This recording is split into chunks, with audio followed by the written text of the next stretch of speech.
All right, we're in John this morning. I think Cam's parents are with us. You're Cam's parents, right?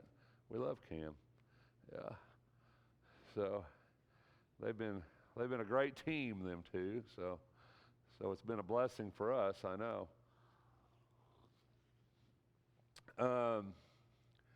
We get into Lazarus, and I think that's we started a little bit on this last time, and as we get into John 11, and there's a lot, of course, with this story, and it's one of those really powerful miracles. Like I said, it's got to be one of the top three, if not one of the top ones that we talk about. We talk about miracles in the Bible. We talked about the fact it's only in John's gospel, which seems kind of odd, right? It's a big thing, big deal. Why is it not in the synoptics? Well, I talked a little bit about that last time, and I really think it's because it was such a big deal, and I think John was late enough.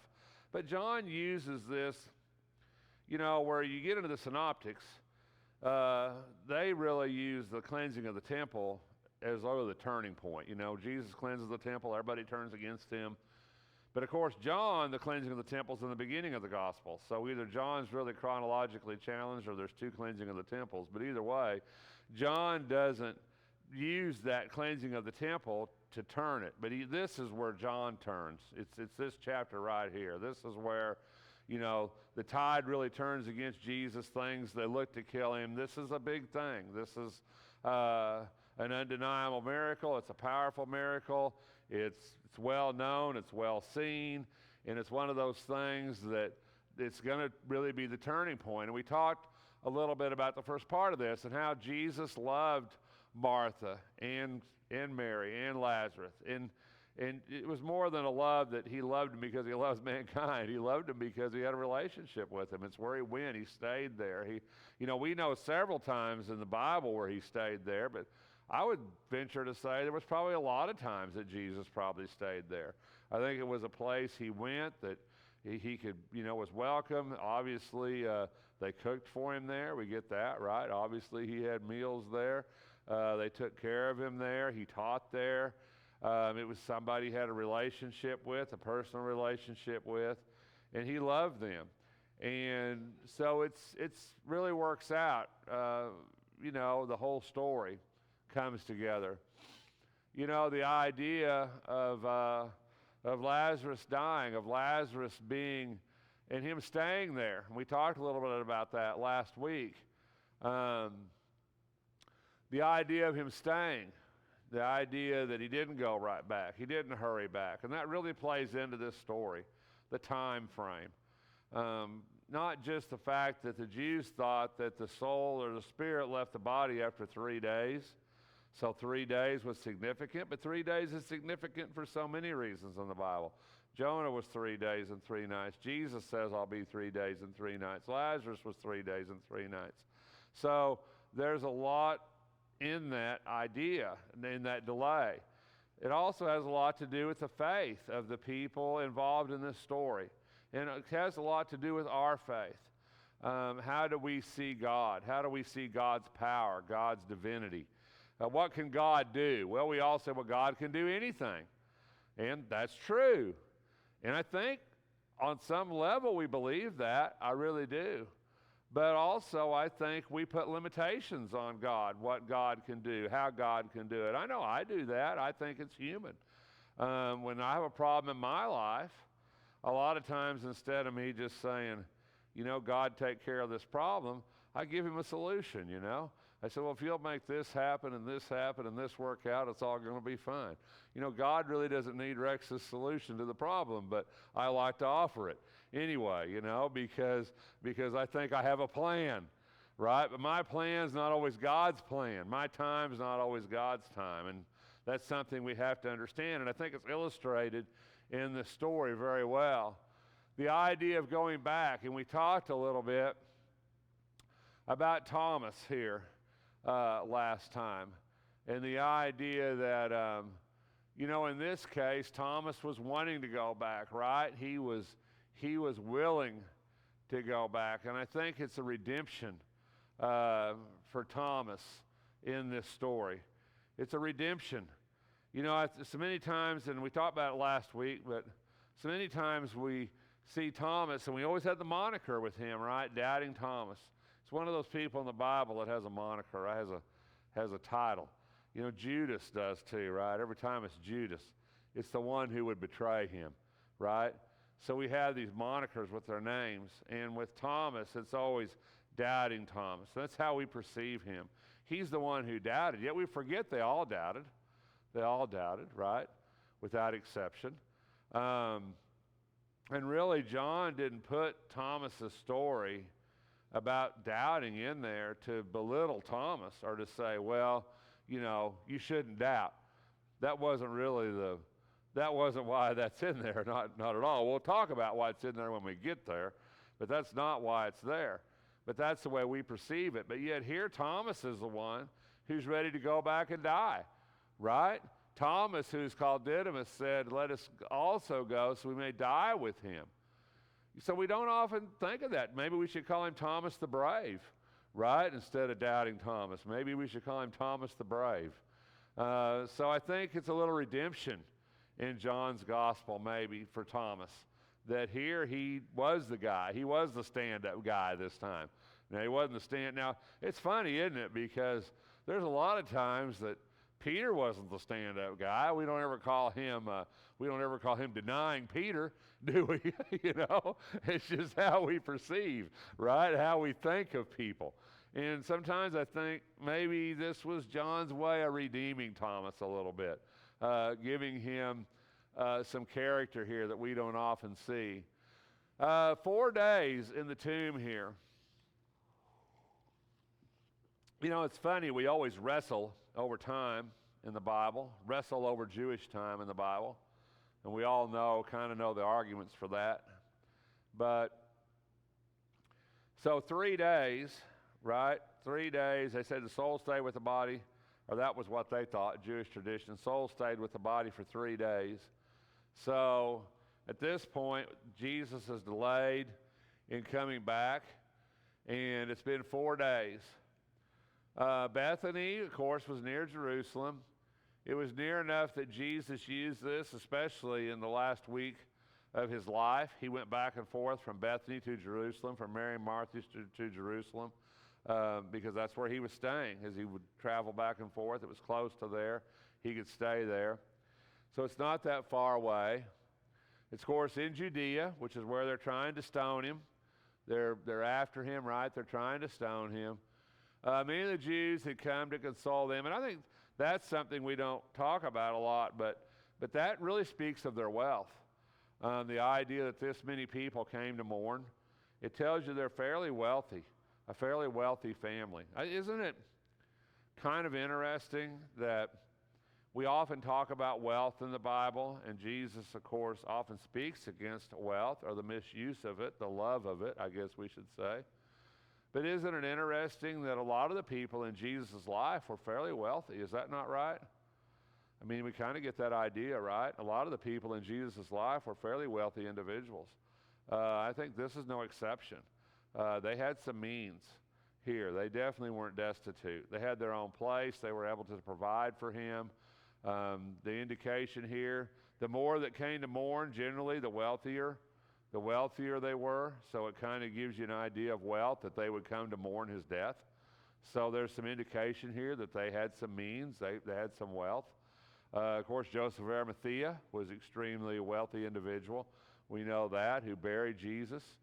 So the women who supported him, who traveled with him, some of them obviously were of means. So even though Jesus speaks a lot about wealth and the evils of wealth, which of course we know exist, and the evils of the love of wealth, there were a lot of people in the life of Jesus who were wealthy individuals and used that wealth for his support. And that's something I think sometimes we overlook. There is the ability to be wealthy and still be loved, still be godly, right? So I think that's something we overlook sometimes. But it's how we use that, right? And our love, where our love is. And their love was for Christ.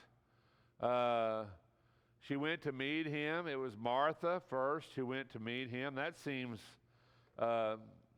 reasonable to me, because we always think of Mary as the flighty one, right? Mary is kind of the flighty one. Martha's kind of kind of the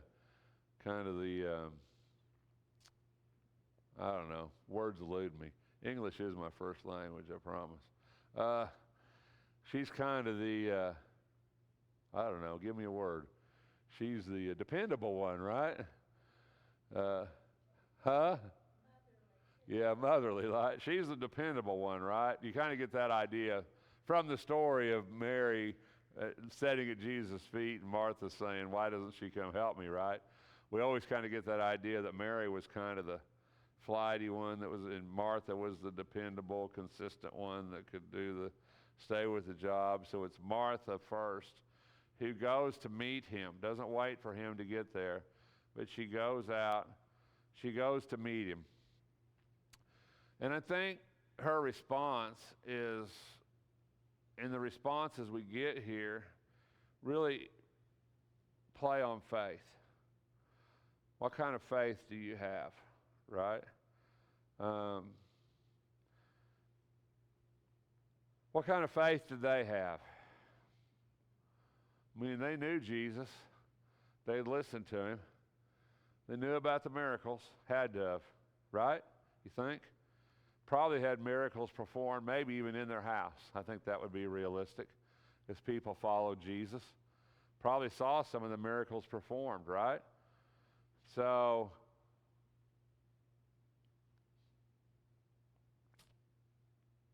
how's faith work? What does the Bible say? It says faith isn't about what you can see, right?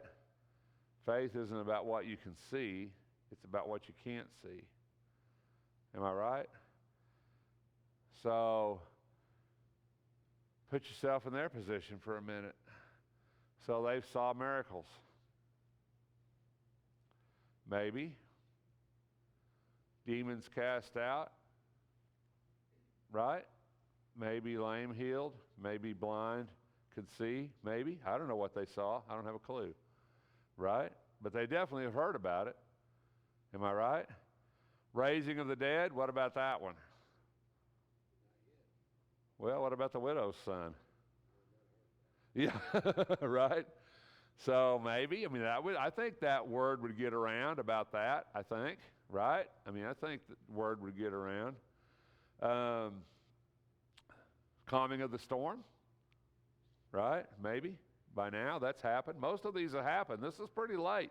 We're almost to the end. So most all the miracles that you've read about in the Synoptic Gospels, most all of them, by this point in time, most all of that had occurred. So there's a pretty good base of miraculous events piled up. So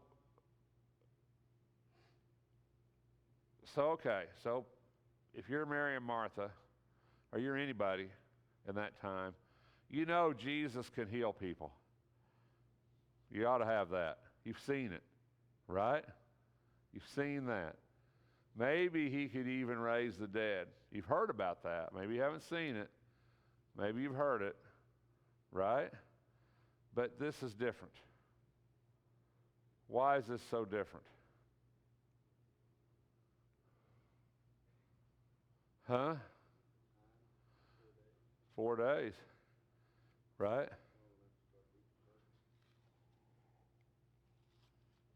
How can you do that? Right? 4 days, body's decomposing, right? They're on the same. They're Western. They're just like us. Their summers are our summers. Their winters are our winters. We're almost to Passover, right? So it's spring of the year, right? Days are getting warm. 4 days. But see, faith's not about what you can see. Faith's not about what you know. Faith is about what you can't see. You see? So for them to say Jesus could heal him while he was alive, that really isn't faith, in a sense, because they saw him do that. It's realistic. It's real. You can touch it, feel it. It's happened, right? But Jesus says you don't need to have faith in what you know, what you can see. You need to have faith in what you can't see. Faith beyond what you think, right? That's hard to do. That's hard to do. Martha says, if you had been here, you could have healed him. But now that he's dead, well, so Jesus questions her. She says in 22, I know whatever you ask of God, God will give you. Which seems like a pretty big faith statement. We tend to make those sometimes, right? I know God can do it. But do we really believe it? You see? So we rationalize. That's what Martha did. Martha had to make it, put it in her place, rationalize it in her mind. And so when Jesus says your brother will rise again, Martha doesn't think, well, he's going to raise him from the dead. Martha says something which is very profound for her to say. I think we need to talk about that statement a little bit. But she rationalizes it. Well, I know he'll rise again on the last day. In other words, God will give you whatever you ask him to give you, but I don't see this happening. So let me rationalize it. Yeah, on the last day he'll rise again. But what you have to understand is that for Martha to say this statement right here is huge. It's astronomically huge. To me and you, it's not. To me and you, that's old hat to us, right? We're going to be a resurrection. Paul talks about it. We know that. We don't have any doubt. We're all good with that. We know that. That makes perfect sense to us. But to a Jew, before any of that was ever taught, when most Jews didn't even believe in a life after this, when most Jews didn't believe in a resurrection, when the Sadducees and Pharisees argued about it all the time, about the resurrection, this is a huge statement, and it lets you know that they have been listening to what Jesus had been saying, right? You know, Mary was the one at Jesus' feet listening, but Martha was listening too, because Martha knows something here that most Jews of her day would not have agreed with. So she makes a really profound statement. She says, he'll rise again on the last day. It's profound. There's certain times in the Bible where that comes up that it shouldn't be there. Book of Job, where Job says, I know, right? I know that my Redeemer lives, and behold, I will see him with my own eyes. Wow, right? I mean, that's phenomenal to be in the book of Job. That's a phenomenal statement. You know, we talk about that. We sing that song, right? I know that my Redeemer lives. You know, it's Job, of all people, that says that. I know that my Redeemer lives, and one day he'll stand, and I'll behold him with my own eyes and not those of another. What a profound statement that is from Job. And this is like it. This is profound. I know he'll have the resurrection the last day. It's really, we just glance over it like, oh, well, yeah, we know that. But that's big for her to say that. But she still didn't understand what was going on. She had a limited faith. And a lot of times that's what our faith is. It's limited by what we really think can happen, what we really think will happen. I would say that's the faith of most of Christianity, to be honest. We understand God can do everything, but yet we really don't expect him to do it. Or maybe we don't think maybe he can do something quite that big, but maybe we got an idea what he can do, and maybe that's how we think about it. I don't know. I'm not saying that it's very human, for sure, what she said. But it wasn't what Jesus was looking for. Jesus was looking for an unlimited faith, a faith that you really can do anything. Whatever you ask of God, he can do it. You really can do that. That's really big. So Jesus said, I'm the resurrection and the life. He He who believes in me will live even if he dies. So Jesus, he reinforces her statement here, but it's still not exactly where he wants to be with it, where he wants them to be with it. Every miracle in John, as I said, is important. 7 miracles in John's gospel, only 7, right? And we're at the end here. This is the 7th. So this is very important. And the reason it's important in John's gospel is because all miracles in John want to point to the divinity of Christ, that Christ is God. Christ is able to do anything. Christ is divine. That's what we're looking for. That's what John wants you to see right here. That's what Jesus wants them to see, is that I'm God, I'm divine. I can do whatever it is that needs to be done. Everyone who lives and believes in me will never die. Do you believe this? So then we come to a second question of faith. She says, yes, Lord, I have believed you are the Christ, the Son of God, even he who comes into the world. So a second question of faith. Do you believe that I'm the Christ? Do you believe I'm the one that was sent into the world? I believe that you are the Christ, the Son of God, she says. You know, when Peter said that, he says Peter was blessed, right? Blessed are you, Simon Bar-Jonah, right? Because flesh and blood did not reveal this to you, my Father is in heaven. She came to that conclusion. You're the Christ. So you see faith. You see faith. She believes he's the Christ. She believes that God can do. She has a limited faith. She has in the fact of that, she has kind of an unlimited faith. In fact, she sees that you're the Christ, the Son of God. We have a lot of different ideas of faith here, of how that works in our lives. And so we get up a little picture of Martha, right?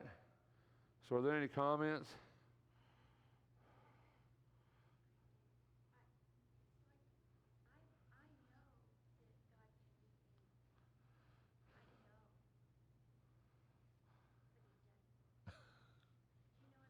Yeah.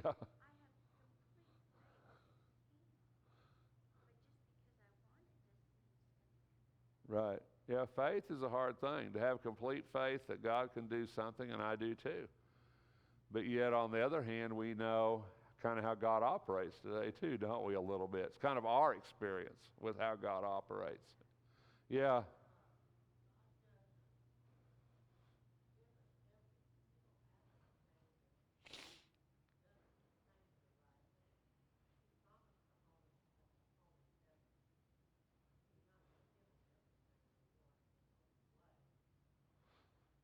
Right.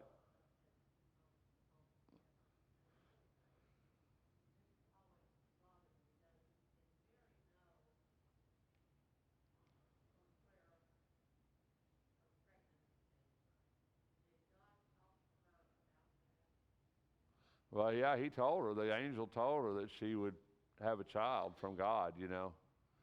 So, yeah, she knew that it was divine, for sure. Hmm. Yeah.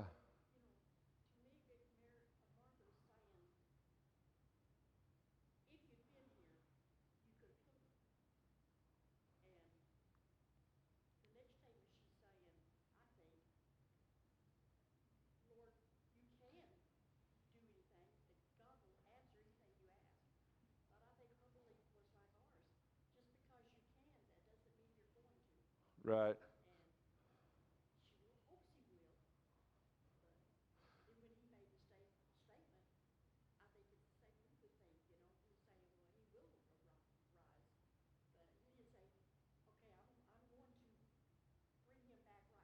Right.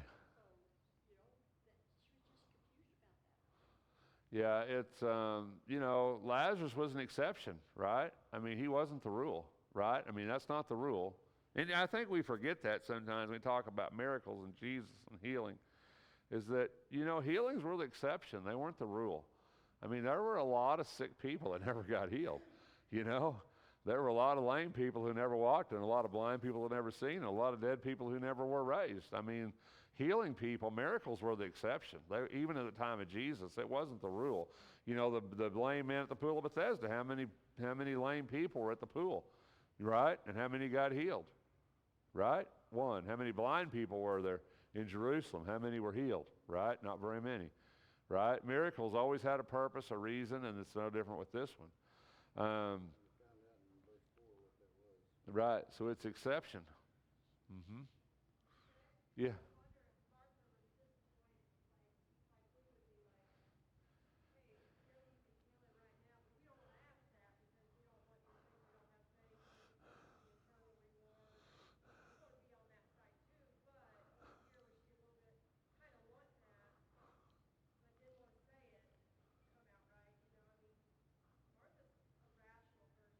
Yeah, she's pretty bright.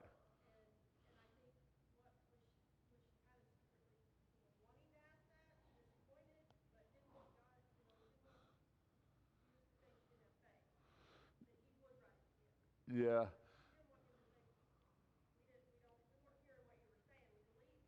Uh-huh.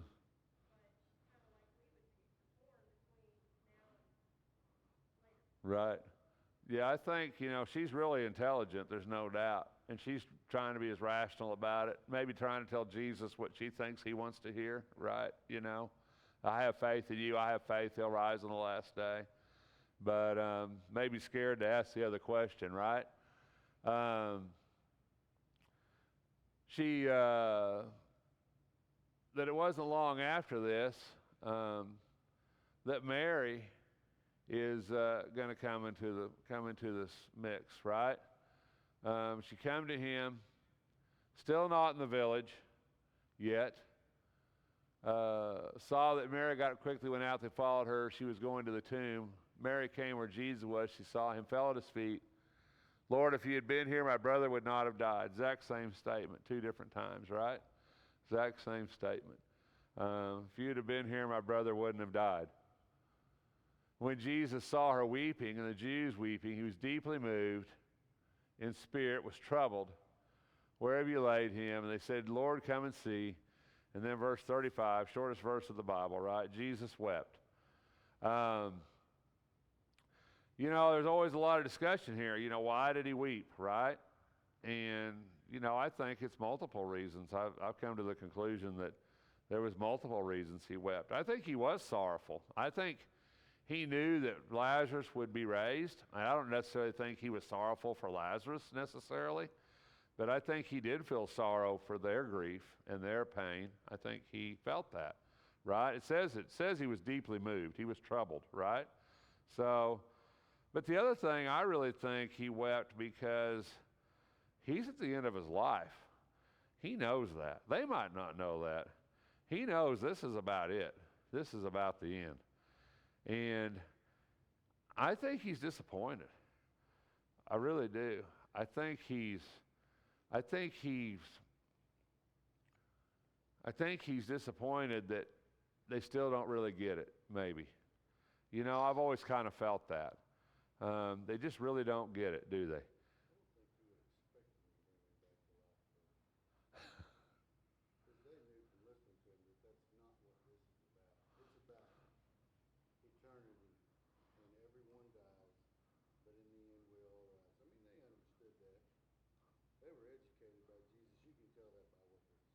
Yeah.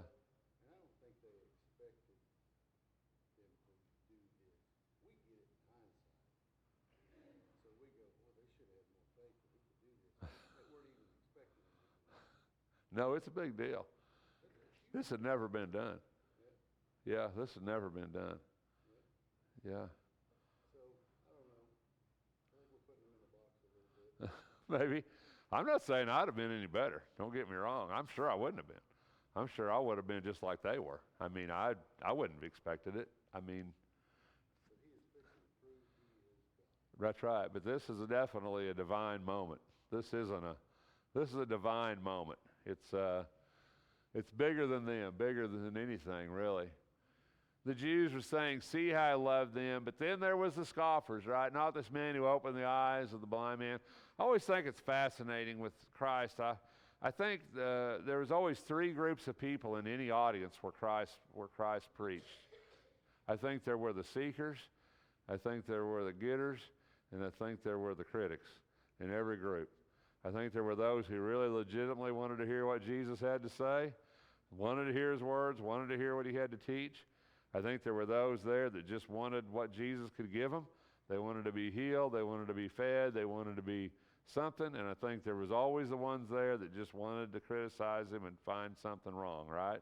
I think in every group, Jesus had those three people, and he knew who they were. And I've always thought, man, how hard that would be.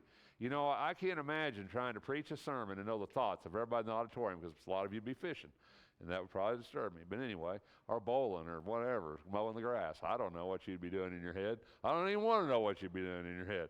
But, you know, I always thought it'd be fascinating when Jesus goes into there and he's like, he knows what all these people are thinking. He knows if they're listening. He knows if they're not listening. He knows if they're wanting to stone him. They knows if they want something from him.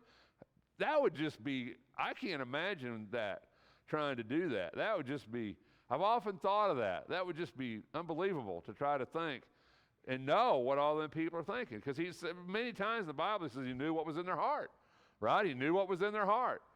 How hard would that be, right? I can't even begin to imagine how hard that would be. I've often thought of that. But he said, couldn't he? He was deeply moved within, came to the tomb. It was a cave. You see the parallels here between Jesus and Lazarus, right? Laid in the cave, stone rolled over it, 4 days in the tomb. It says, remove the stone, and Martha said, there'll be a stench. He's been dead 4 days. And Jesus said to her, tonight I say to you, if you believe, you will see the glory of God. So they removed the stone, and Jesus raised his eyes and said, Father, I thank you that you have heard me.